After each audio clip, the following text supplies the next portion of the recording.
ពង5ស្មើបាទសវ៉ាត្រៀមចេញស្មាតោបាទមកហើយបាទចូលថ្នាក់លំមីបាទរឿងម៉ូវេទីបាទលើកឲ្យណាលើកឲ្យឆ្វេងទាំងឲ្យលើកបាំងអូបាទចេញហើយបាទអូយល្អគ្រាប់តែចេញបាទក្នុងឡើង7ហើយបាទអូឡើង6បាទ6 5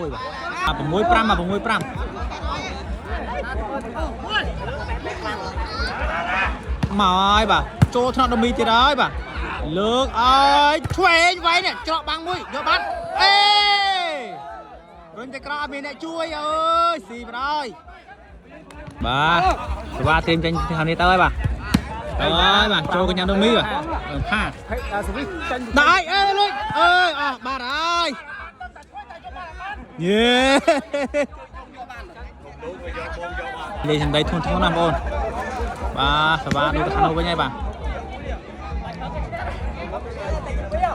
មើលចេញប្រឡោះណាបាំងស្មាត់តោឲ្យសវ៉ាមកហើយបាទស្រួលចាចាញ់ហើយបាទ